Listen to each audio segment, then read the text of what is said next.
me tell you a little bit about my story. So I grew up a preacher's kid. My dad was an evangelist. His life got mightily touched in the 1960s and the 1970s. My dad is still alive. He's 82 years of age. He's still active in our church. And my youngest son is 31 years of age, and he's one of our pastors as well. So we have 3 generations that God is using in our church. Amazing. But I grew up a preacher's kid. My dad had started a small church in Southampton, and his ministry got impacted by a man called A.A. Allen. He began to move in miracles, signs and wonders, and traveled to the nations of the world, seeing incredible things. The Lord would use him in great, great ways. And then about the age of 14, my dad, when I was 14 years of age, my dad responded to a church in the south of England, a little quiet English village. And there was about 18 white, old, quiet people in a traditional church. And Dad responded, and Dad was used to shouting and screaming and the Holy Ghost and people falling over and laughing and miracles and legs growing. And there was this little lady on the organ. But the Lord had called him to come and be part of this church. And so now I'm a pastor's kid in this tiny little church. And I grow up and the Lord begins to touch my life.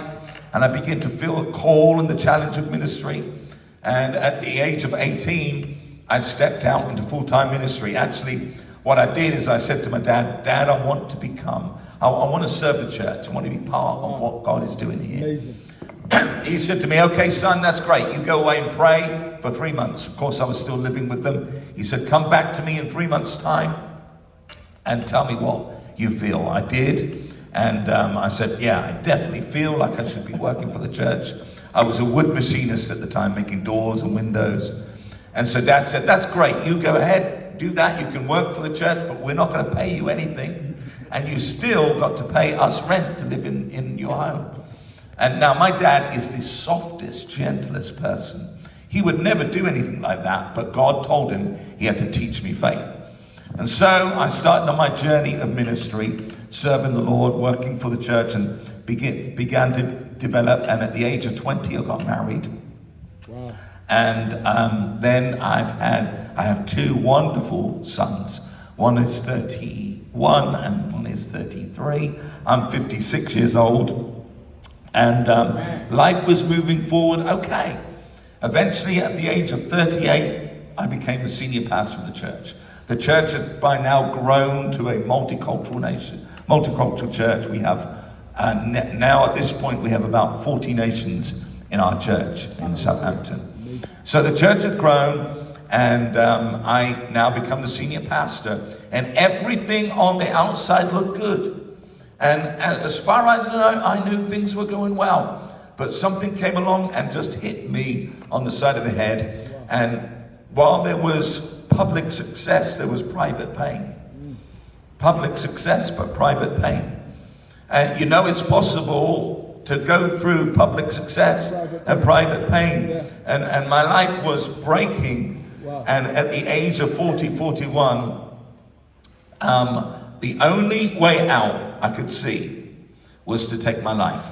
I couldn't see another way forward. My heart was broken and I didn't know how we were going to get through it. The church had grown under my leadership. The church had grown and began to flourish, and I didn't want people to know what had been going on. Amazing. And so I figured out, listen, nobody needs to know if I disappear. The church can look after my wife and my children, and I'll be gone, and they'll never know what has really gone on. Wow. And so what I did was I listened to the lie. I listened to the lie. Wow. And the lie was, you're never going to make it. You're never going to make it. And there are people in our churches that are still listening to a lie. They may never be drawn into anything as dramatic as committing suicide, but they are living in a place of lie, and they are not able to move on with their life. And they become stagnant, they become still because they listen to a lie. This is what blind Bartimaeus did. He listened to the lie. When they told him to shut up and keep quiet, he was tempted to listen to the lie. But there was something inside of him knew that this was his opportunity, that Jesus was passing by today. And so he decided there and then, I'm not listening to the lie. Oh my God. Powerful. So I was listening to this lie, and I decided the only way was to take my life. Wow. And what I did is I got hold of, there was someone in the family that had a major medical condition.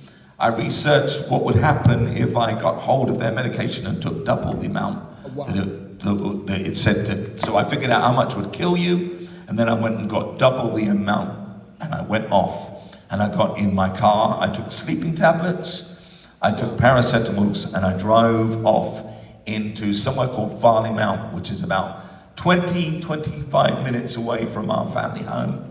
Amazing. And I went right into the back. It's a big 200 acres woodland with car parks. And I went to the back there and I took this medication because I listened to a lie. I sent a text to my mum saying, I love you. Wow. And then by this point, paranoia had begun to take over my mind. And as I was driving, I was actually arguing with myself. I realized now it wasn't really myself, it was demonic forces that were speaking to me. Because I would say, I've got to take my life. And then this voice, and then another voice would say, no, you can survive, you can move forward. And I would argue backwards and forwards as I'm driving. So I went to the back of this car park, right high up in the hills. And I took this medication, I texted my mom, took the SIM card out, took the battery out. Wow. And there I began to die. And to my utter amazement,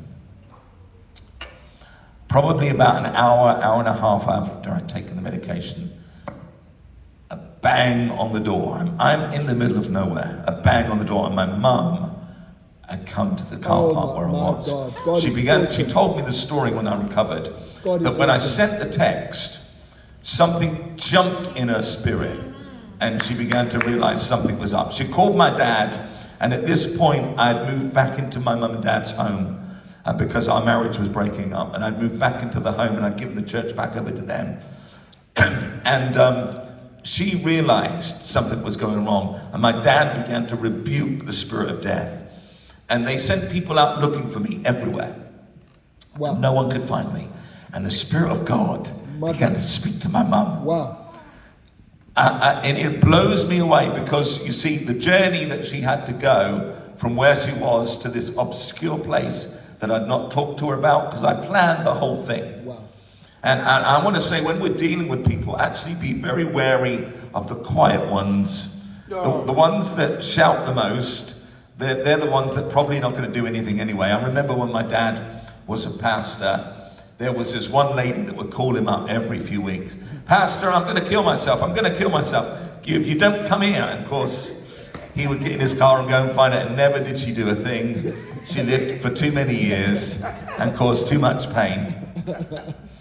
But I hadn't let anyone know what I was doing. Wow. I kept a smile on my face. I pretended everything was going okay, but inside I listened to a lie. I listened to a lie. And what had happened is she began to hear the voice of God, and God said to her, go there. She got in her car 25 minutes from the family home, and it was a crazy thing to do because I could have been absolutely anywhere. But as she turned up, she got there, and they called the ambulance. The ambulance came, and they drove as fast as they could with the lights flashing, and they got me to the hospital. When they got me to the hospital, this male Filipino nurse was working on me. I found out after that this man was a born-again Christian. My God. And he was praying for me all the time when they were trying to revive my body. And then they took me, I managed to survive. They took me to the ward that night. And this is an amazing thing. Amazing. As I lay there in that hospital ward, I'm now more heartbroken because I'd survived. And now people know the desperation where I've been. Wow. So where I'd been able to cover things up, I mean, they knew that our marriage had broken down. But when I was able to cover things up, I thought, now it's all going to begin to come out. Wow. And I'm laying there in that hospital ward that night, and this young Zambian nurse came round. She spoke to me and did exactly what they're not allowed to do. She said to me, sir, I don't know who you are. I don't know why you've done what you've done, but God spoke to me. My God. God told me. Wow. God told me, let me just find the thing she told me to say. Wow. She said these 3 things. You must never do this again. Wow. God says, I have a work for you to do. And God says, I have someone that will love you for the rest of your life. And at that moment, something began to stir inside my heart to realize that God really does have everything under control. Yes, sir. Yes. That all he's looking for is people that will respond to him. And he will give us a second chance. And he will rescue the perishing, because he does care for the dying. Yes, sir. And he is able to turn a life around.